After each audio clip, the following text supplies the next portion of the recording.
హల్లెలూయా. దేవునికి స్తోత్రం కలుగుగాక.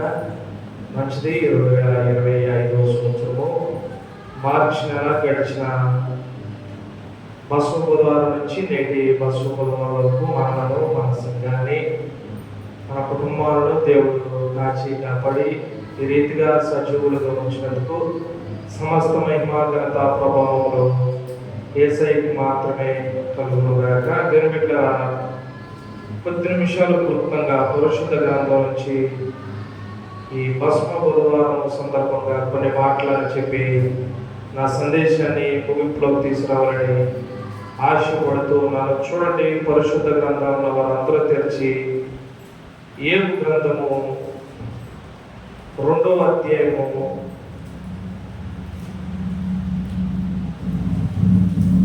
8 నుంచి 10 వరకు కొన్ని మాటలను చదువుకుందాం. అతడు ఒళ్ళు గోపుకొనుటకై చిల్ల పెంకు తీసుకుని బూడిదలో కూర్చుండగా అతని భార్య వచ్చి, నీవు ఇంకను యథార్థతను వదలకుందువా? దేవుని దూషించి మరణము కమ్మనెను. అందుకతడు, మూర్ఖురాలను మాట్లాడినట్లు నీవు మాట్లాడుచున్నావు. మనం దేవుని వలన మేలు అనుభవించుదుమా, కీడును మనము అనుభవింపతగదా అనెను. ఈ సంగతులను ఏ విషయమందును ఏబు నోటి మాటతోనైనను పాపము చేయలేదు. ప్రేమ గల తండ్రి, జీవం కలిగిన యేసయ్యా, 2025వ సంవత్సరము మార్చి నెల 5వ తారీఖు గడిచిన పసుమ బుధవారం నుంచి నేటి పసుమ బుధవారం వరకు మమ్మలను, మా కుటుంబాలను, సంఘానికి వస్తున్న ప్రతి ఒక్కరిని ఈ రీతిగా సజీవులుగా ఉంచి మరొక అవకాశాన్ని పరిశుద్ధమైన దేవాలయంలో కూడుకునే భాగ్యాన్ని మా అందరికి ఇచ్చినందుకు వందనాలు. పాటల్లో, ప్రార్థనలో మీరు తోడుకున్నారు ప్రభా. అయ్యా, ఈ ఉదయకాల సమయంలోని దాసుడు నీ పక్షంగా నిలబడి మాట్లాడుతున్న ప్రతి మాటలో తండ్రి, కుమార, పరిశుద్ధాత్మ త్రియేక దేవునిగా మీరుండి మాట్లాడండి. మానవ స్వరం మనకు చేసి పరిశుద్ధాత్మ స్వరం నాకు అందించండి. నాతో, మాతో కూడి ఉన్న ప్రతి ఒక్కరితో, ఇంకా రాబోతున్న ప్రజలతో మాట్లాడండి. విన్న మాటలు, కన్న మాటలు హృదయంలో బదిలిపరుచుకుని నీ కొరకు జీవించే కృపను మా అందరికి అనుగ్రహించమని, మహిమ, ఘనత, ప్రభావాలు మీరు పొందుకోమని యేసు నామములో అడిగి వేడుకుంటున్నాం మా తండ్రి. ఆమేన్. దేవుని బిడ్డలారా,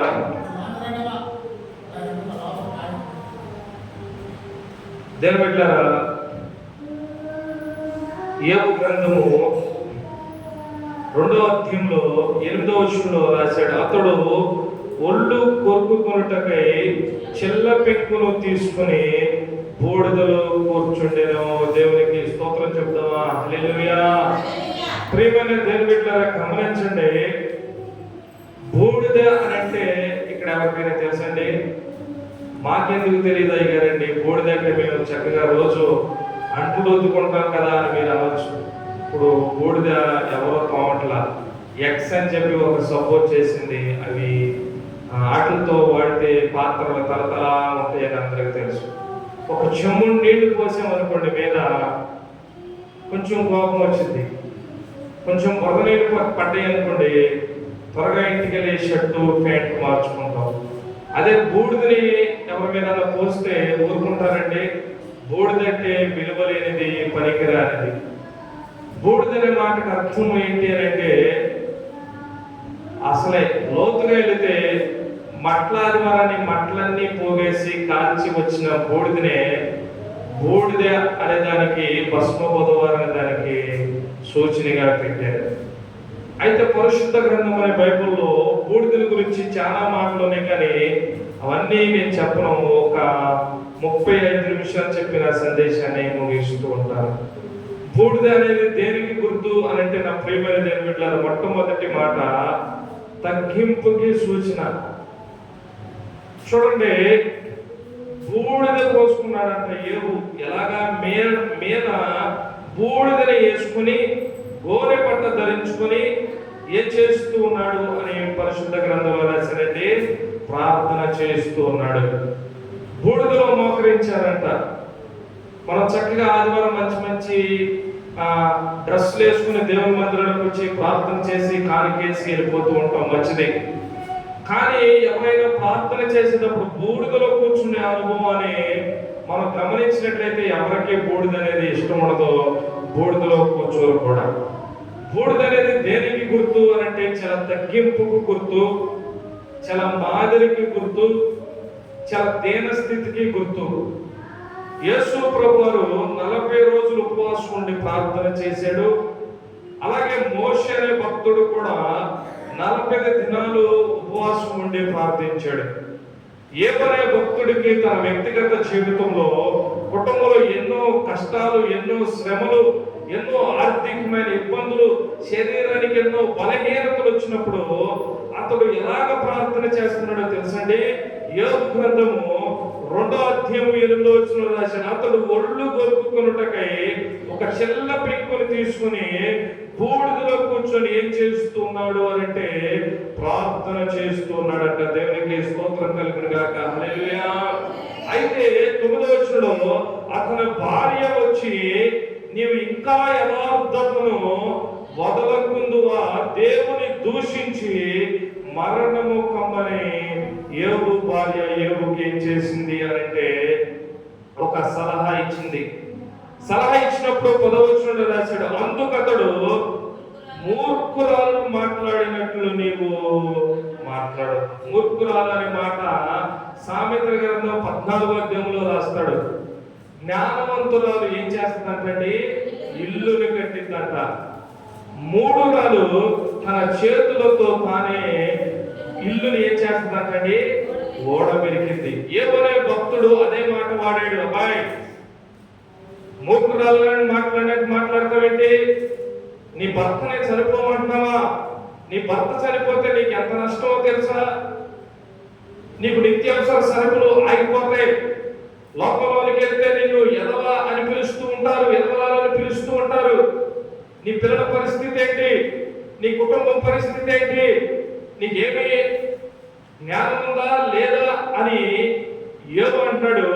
మూర్ఖురాలని మాట్లాడినట్లు నీవు మాట్లాడద్దు అని ఆ విషయంలో కూడా తన భార్యని నోటి మాటతో కానీ చేతితో ఒక దెబ్బ కట్టడం కానీ ఏ పాపమును కూడా చేయకుండా యోబు ఎలా ఉన్నాడంటే నీతిమంతుడుగా కనబడుతున్నాడు. దేవునికి స్తోత్రము. హల్లెలూయా. ఈరోజు లోకంలో మనం చూస్తే స్త్రీలు ఏదైనా అన్నారనుకోండి, చేతిలో ఏది ఉంటే అది పురుషులు ఏం చేస్తారండి? కొట్టేస్తూ ఉంటారు. యోబు కూడా కొట్టేవాడు. ఎందుకు కొట్టలేదు అని రాశాడు తెలుసండి. 10వ వచనంలో రాశాడు.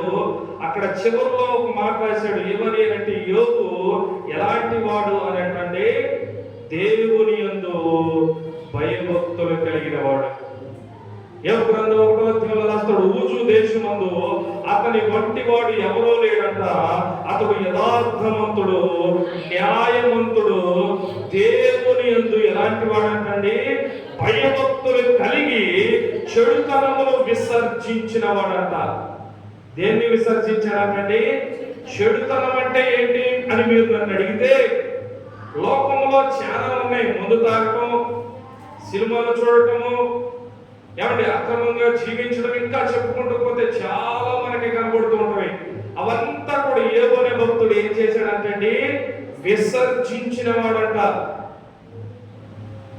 ఇలాంటి న్యాయము, యథార్థత, పరిశుద్ధత యోబులో ఉన్నది కాబట్టి నోటి మాటతో కానీ చేయితో కానీ యోబు అనే భక్తుడు తన భార్యకి ఏం చేయలేదంటే సమాధానము చెప్పలేదంట. కానీ సమాధానమైన వాక్యాన్ని చెప్పి ఏ పాపము లేని వాడుగా యోబు అనే భక్తుడు మనకి కనబడుతూ ఉన్నాడు. దేవునికి అందరూ స్తోత్రం చెప్తాం. హల్లెలూయా. దేవుడిలో మీరు నన్ను అడిగితే ఒక చక్కని మాట చెప్పాలని ఆశపడుతూ ఉన్నారు. ఏంటి అని అంటే యోబు గురించి మాకు ఎందుకు అయ్యారు అని అంటే యోబు నేర్పుకున్న పాఠం ఏంటో తెలుసండి. అతడు బూడిదలో కూర్చొని ఏం చేస్తున్నాడంటే అతనికి వచ్చిన కష్టాన్ని బట్టి ప్రార్థన చేస్తూ ఉన్నాడు. అసలు భస్మ బుధవారం అంటే అర్థం ఏంటి అని అంటే 40 రోజులకి ముందుగా వచ్చేదానిని భస్మ బుధవారం అంటారు. భస్మము అనగా బూడిద. ప్రార్థించే నేను, ప్రార్థించే మీరు, ప్రార్థించే మనము, ప్రార్థన చేయాలని ఆశపడిన ప్రతి ఒక్కరు, ఎవరి భస్మ బుధవారం అని 40 రోజులని ప్రార్థన చేసే ప్రతి ఒక్కరు జ్ఞాపకం చేసుకోవాల్సిన మొట్టమొదటి మాట, బూడిదను చల్లుకొని ప్రార్థించే అనుభవం అంటే తను తాను తగ్గించుకున్న వ్యక్తిగా మారిపోవాలి. దేవునికి స్తోత్రం, హల్లెలూయా. ఎవరి 40 రోజుల లోకంలోకి మనకి వెళ్తే ఈ రోజు ఉదయం 7 గంటలకే 10 గంటలకే ప్రారంభమైపోయింది. ఏంటో తెలుసండి? ప్రార్థన కాదండి. ఈ 40 రోజులు దీక్ష అంటే మాల అంటే తెల్లని వస్త్రాలు కొంతమంది, ఎర్రని వస్త్రాలు కొంతమంది, చెప్పులు లేకుండా వేసుకునేవారు ఈ రోజు నుంచి మనకే కనబడుతూ ఉంటారు. వారిని విమర్శించాలని నా ఉద్దేశం కాదు, కానీ నా ప్రియమైన దేవుళ్ళారా, బూడిద అనే దానికి, భస్మం అనే దానికి దేనికి సూచనగా మాదిరిగా బైబిల్లో ఉన్నదో తెలుసండి? బూడిద అంటే తగ్గింపు స్వభావం కలిగి దేవుని సన్నిధిలో 40 రోజులు ఏం చేయాలంటే ప్రార్థన చేయాలి. దేవునికి స్తోత్రం, హల్లెలూయా.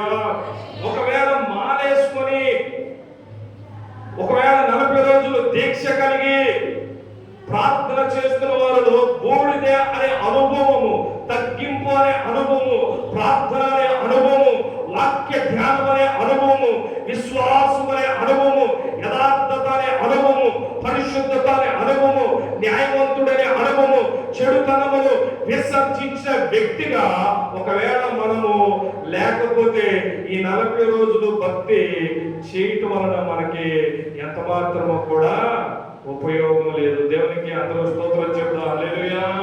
లోకంలో మనకి చాలా మంది కనపడతారండి. వారిని ఎప్పుడు మనం మాదిరిగా తీసుకోకూడదు. నేను ఎప్పుడు చెప్తూ ఉంటాను, మనకి మాదిరి ఎవరు? మన ప్రభువైన యేసుక్రీస్తు వారు.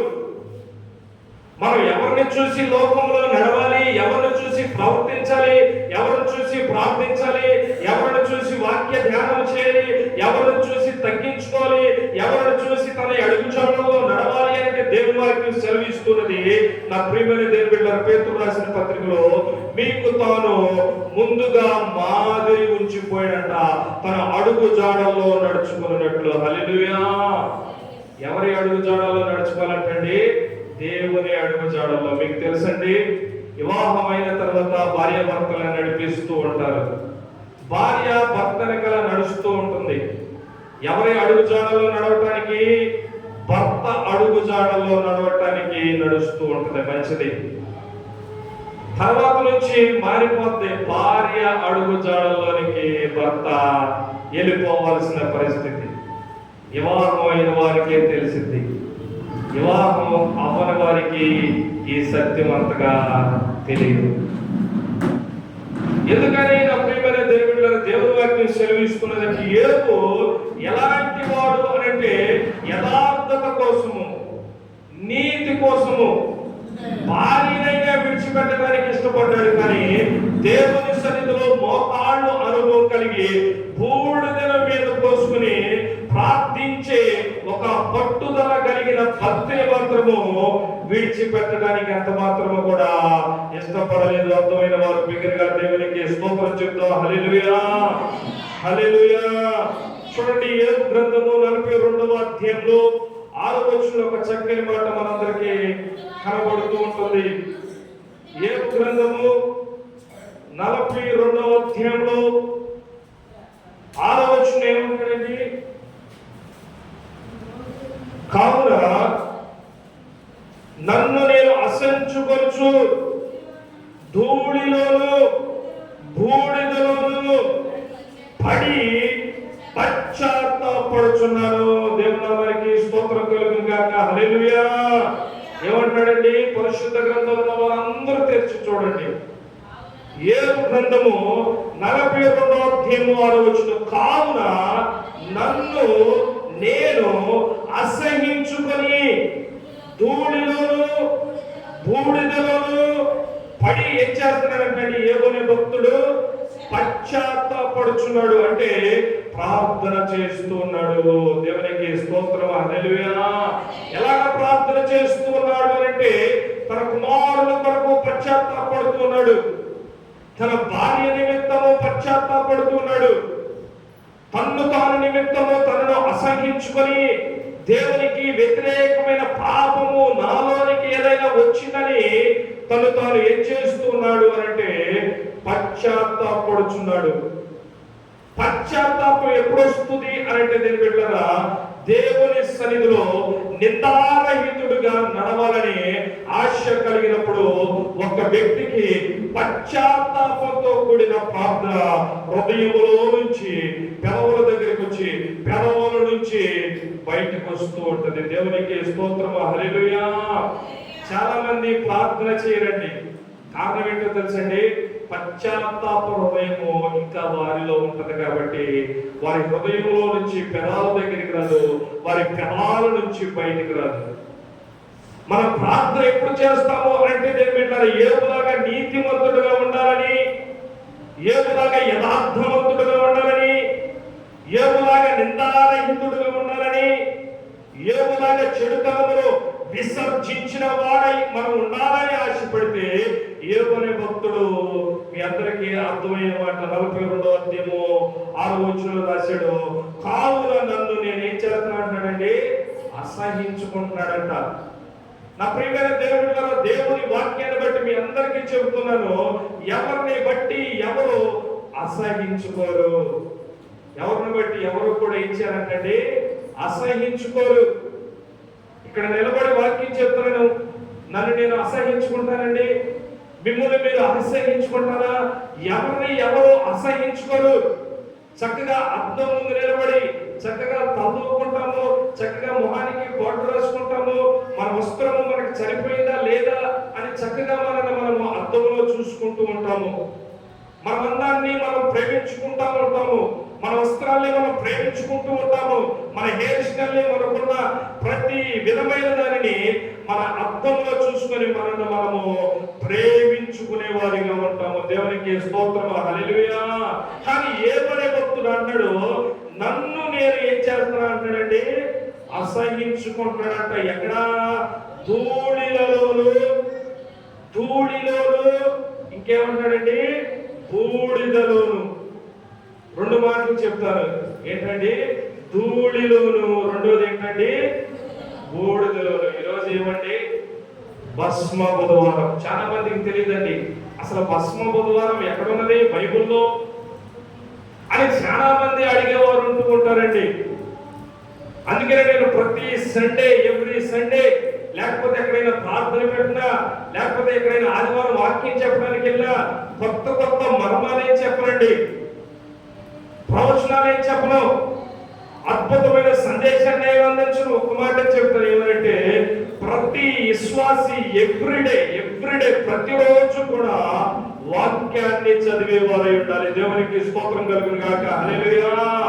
ఆ వాక్యాన్ని చదువుతున్నప్పుడు శిలువ దినం గురించి మనకి కనబడుతూ ఉంటుంది, యేసు ప్రభువారి పుట్టుక దినం గురించి మనకి కనబడుతుంటుంది, యేసు ప్రభువారు పునరుద్ధారుడై సమాధిలో నుంచి తిరిగి లేచింది మనకి కనబడుతూ ఉంటుంది, ఆయన పరలోక రాజ్యానికి ఆరోహణమైన మనకి కనబడుతూ ఉంటుంది. పరలోక రాజ్యంలో మన కొరకు 12 గుమ్మరాలను అందుమాత్రమే కాదు, యెరూషలేము పట్టణములో నీవు నేను ఉండులాగున సియోనులో ఆయన నీ కొరకు నా కొరకు స్థలాన్ని సిద్ధపరచ వెలుచున్నాడనే మాటలన్నీ కూడా పరిశుద్ధ గ్రంథం అనే బైబిల్లో మనం ఎవ్రీడే చదువుతున్నప్పుడు అవన్నీ కూడా మనము ధ్యానిస్తూ ఉంటాము, అవన్నీ కూడా మనం నెమరేస్తూ ఉంటాం. కాబట్టి పరిశుద్ధ గ్రంథంలో ఉన్న దేవుని మాటలన్నీ కూడా మనకి ఒకదాని తర్వాత ఒకటి ఆర్డర్ ప్రకారంగా అర్థం అవటానికి పరిశుద్ధాత్మ దేవుడు మనకి సహాయం చేస్తూ ఉంటాడు. దేవునికి స్తోత్రం చెప్దాం, హల్లెలూయా. అలాగే కాకుండా నేను అయ్యగారు చెప్పేటప్పుడే వింటాను అంటే అయ్యగారు చెప్పేటప్పుడు వింటే మంచిదే, కానీ బాగా చెప్పాడు జోజిబాబు అయ్యగారు, పలానా జోజిబాబు గారు బాగా చెప్పారు, ఏమండి ఇలాగంటా ఉంటాం. కానీ దేని బిడ్డరా, లోతైన అనుభవం మనం ఎప్పుడు వెళ్తామో అనేది దేని బిడ్డరా, వాక్యాన్ని మనం ధ్యానించినప్పుడు, వాక్యాన్ని మనం నెమరేసినప్పుడు, ఎవ్రీడే మనము ప్రార్థన చేసినప్పుడే మనము అనేకమైన ఆధ్యాత్మికముతో కూడిన సత్యాలు మనము నేర్చుకోగలుగుతూ ఉంటాము. దేవుని స్తోత్రం చెప్తావా, హల్లెలూయా. కావున నన్ను నేను అసహించుకొని బూడిదలోను, ఏమండి, బూడిదలోను ఏమనే భక్తుడు ఏం చేస్తున్నాడంటే ప్రార్థన చేస్తున్నాడు, అంటే పశ్చాత్తాపడుతూ ఉన్నాడు. దేవునామానికి అందరూ స్తోత్రం చెప్తాం. హల్లెలూయా. దేవుని బిడ్డలారా, నేను అడుగుతున్నాను, ఈ లెంట్ డేస్ దినాల్లో మాలేసుకున్నవారు, ఈ లెంట్ డేస్ దినాల్లో దీక్ష చేస్తూ ఉన్నవారు, పశ్చాత్తాపడి ప్రార్థన చేసే అనుభవం వారికి ఉన్నదా?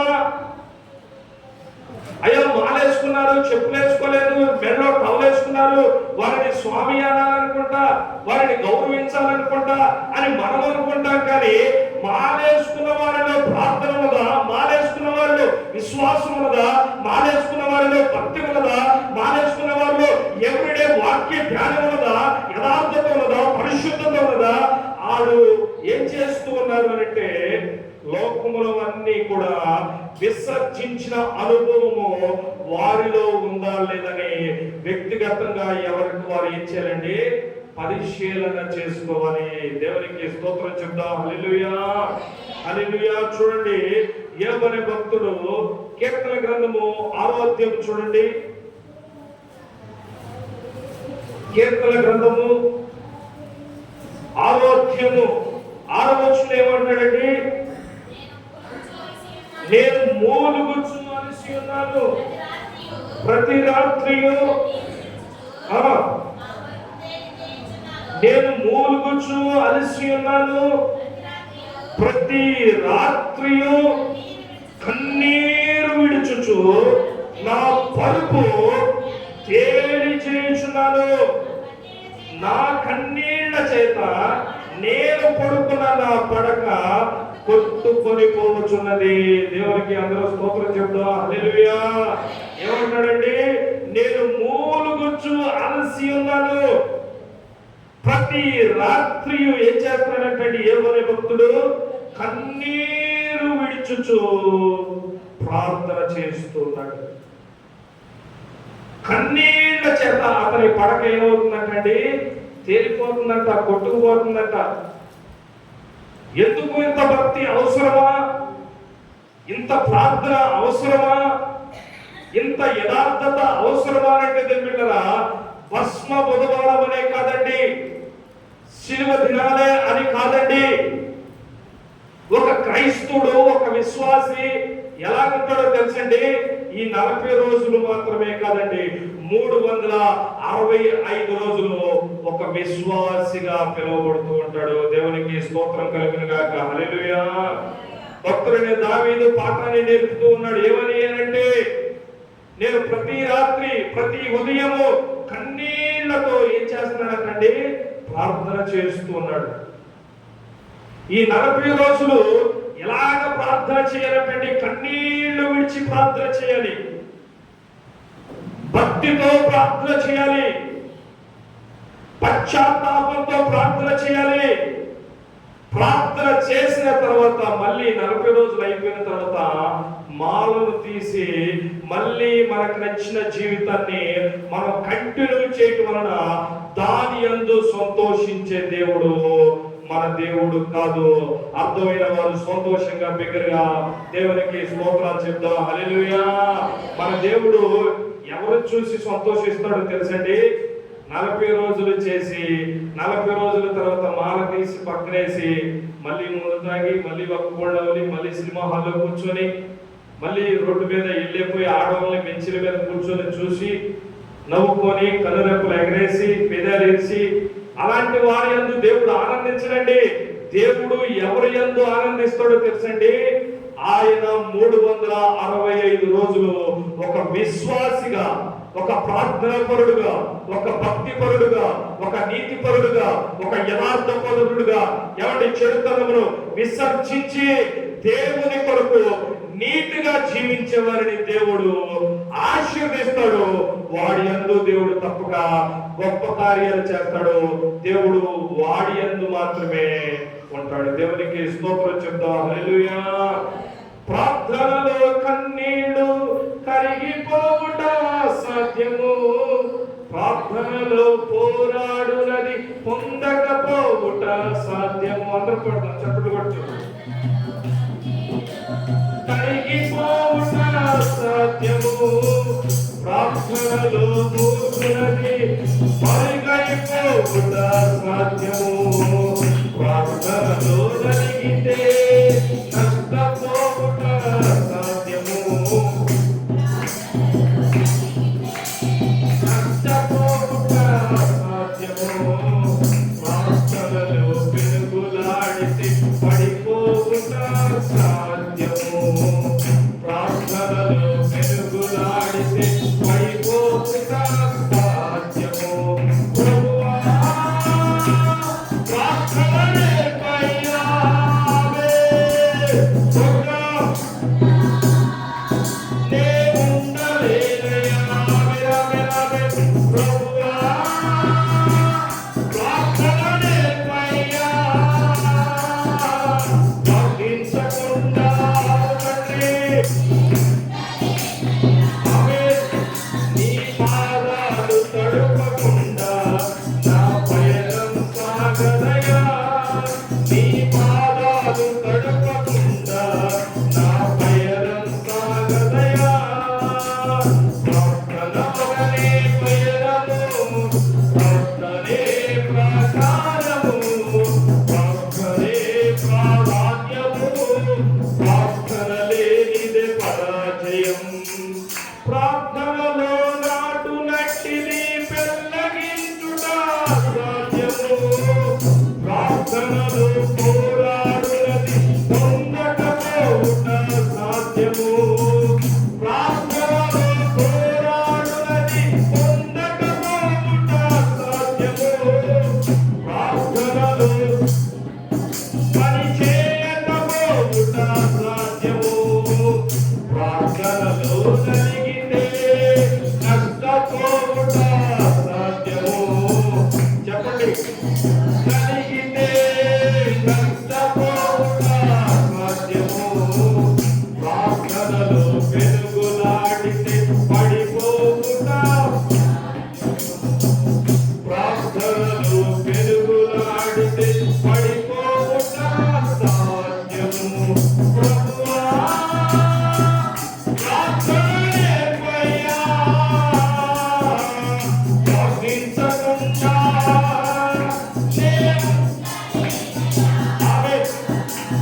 ప్రభువా ప్రార్థనలే పయ్యా ప్రార్థించకుండా లేకుండలేదయా. నీ పాదాలు తడుపకుండా నీ పయనం సాగదయా.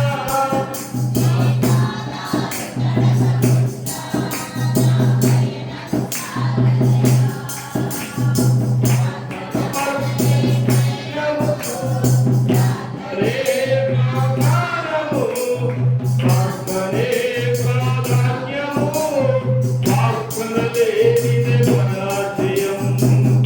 దేవునికి స్తోత్రం. హల్లెలూయా. భక్తుడైన దావీదు కీర్తన గ్రంథము 6వ అధ్యాయము 6వ వచనంలో ఏమంటాడండి? నా కన్నీళ్ల చేత నా బరువు ఏమవుతుందంటండి? కొట్టుకొని పోతూ ఉన్నది. నేను ఎంత ప్రార్థన చేస్తున్నా అంటున్నాడండి. నేనంటే నేను కదండి, మీరు నన్ను అనుకున్నాడు. బైబిల్ తీయకపోతే అలాంటి పరిస్థితి ఉంటుంది. బైబిల్ తీసి కీర్తన గ్రంథం 6వ అధ్యాయం 6వ వచనం అంటాడు, కన్నీళ్లతో ప్రార్థన చేస్తుంటే నా బరువు కొట్టుకొని పోతున్నాను.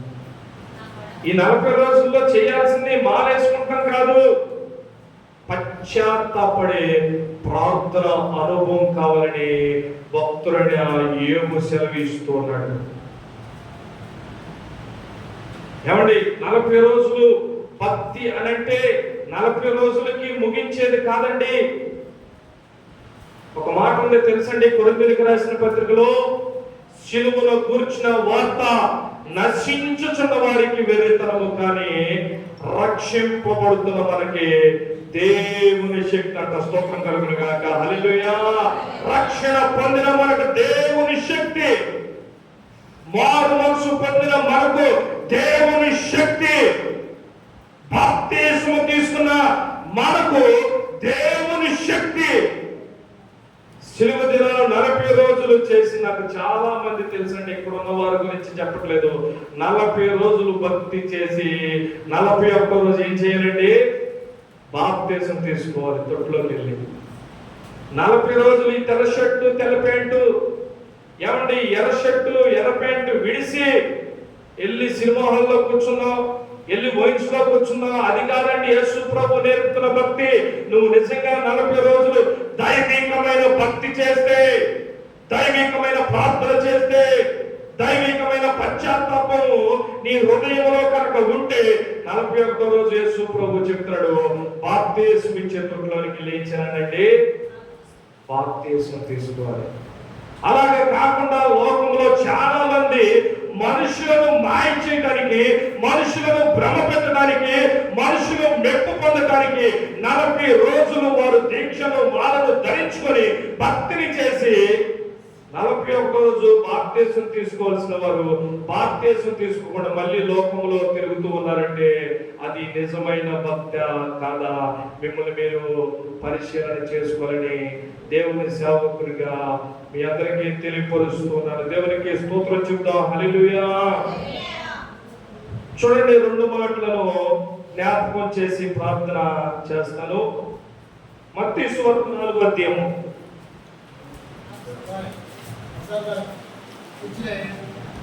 మత్తయి సువార్త 4వ అధ్యాయము ఏమంటాడండి? మొదటి నుంచి. అప్పుడు యేసు అపవాది చేత శోధింపబడుటకు ఆత్మ వలన అరణ్యములకు కొనిపోబడెను. 40 దినములు 40 రాత్రులు ఉపవాసం ఉండిన పిమ్మట ఆయన ఆకలి కొనగా ఆ శోధకుడు ఆయన వద్దకు వచ్చి, నీవు దేవుని కుమారుడు అయితే ఈ రాళ్లను రొట్టెలుగా ఆజ్ఞాపించుకోమన్నాడు. దేవుని మనకి స్తోత్రం చెప్తాం. హల్లెలూయా. ఏమంటాడండి? చూడండి, పరిశుద్ధ గ్రంథాలను వారందరూ తెలుసుకోండి. మత్తయి సువార్త 4వ అధ్యాయంలో అప్పుడు యేసు అపవాది చేత ఏం చేస్తున్నాడండి? శోధింపబడుతూ, ఏమండి, ఆత్మ వలన అరణ్యములకు కొనిపోబడి 40 దినములు 40 రాత్రులు 40 పగళ్ళు యేసు ప్రభు ఏం చేశారంటండి? ఉపవాసం ఉండి ప్రార్థన చేశాడు. యేసు ప్రభు ఎన్ని దినాలండి? 40 దినాలు. 40 రాత్రులు 40 పగళ్ళని రాశాడండి. మీరు గమనించినట్లయితే దైవ వాక్యంలో రాశాడు, ఈ 40 రోజులు ఆయన ఏమీ తినకుండా ఏమీ తాగకుండా ఉపవాసం ఉండి ప్రార్థన చేస్తే ఆయనకి ఏమైందంటండి? ఆకలి కొన్నాడంట. ఆకలి కొన్నప్పుడు నా ప్రియమైన దేవుని బిడ్డలారా, అక్కడ రాశాడు 3వ వచనంలో, శోధకుడు పక్కనే ఉన్నాడు, వచ్చి అన్నాడు, అయ్యా నువ్వు దేవుని కుమారుడు అయిన యేసు కదా, నువ్వు బజారుకి వెళ్ళి బియ్యము సరుకులు తెచ్చుకొని పొయ్యి కాడ కూర్చొని వండుకోవాల్సిన పని లేదు కదా. ఆ మాటకు అర్థమనే, మనిషి అయితే కావలసినవి కొనుక్కొని చక్కగా ఆహారం వండుకోవాలి, చక్కగా కూర వండుకోవాలి. అలాంటి వాడివి నువ్వు కాదు కదా, నువ్వు దేవుని కుమారుడు కదా. రాళ్ళు కూడా నీ మాట వలన ఏమవుతాయి అన్నాడండి? రొట్టెలైపోతాయి అన్నాడు. స్తోత్రం కలుగును గాక. హల్లెలూయా. రాళ్ళు కూడా ఏమైపోతాయి అంటండి? నమ్మొచ్చండి?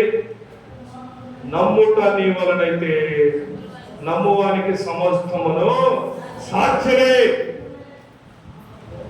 సాతానుగాడు చెప్పాడని నా ప్రియమైన దేవుని బిడ్డలారా, యేసు ప్రభువు ఆకాశం వైపు చేతులెత్తి ఈ రాళ్లను రొట్టెలుగా చేయాలి, ఆ రాళ్లను రొట్టెలుగా మారిన తర్వాత భుజించాడండి. లేదండి, సాతానుగాడిని ఏమన్నాడు తెలుసండి? చక్కని మాట చెప్పాడు. ఏమన్నాడు అనంటే, అందుకు ఆయన అంటాడు, ప్రియమైన దేవుని బిడ్డలారా, మనుష్యుడు రొట్టె వలన మాత్రము కాదు కానీ దేవుని నోట నుండి వచ్చు ప్రతి మాట వలన ఏం చేస్తానంటండి? జీవిస్తానంట. స్తోత్రం చెప్పండి. హల్లెలూయా. మనిషి బ్రతికేది రొట్టె వలన మాత్రము కాదు, మనిషి బ్రతికేది దేని ద్వారా అంటండి? దేవుని నోట నుండి వచ్చే ప్రతి మాట వలన మనిషి ఏమవుతాడంటండి? ఏమవుతాడంటండి? బ్రతుకుతాడు.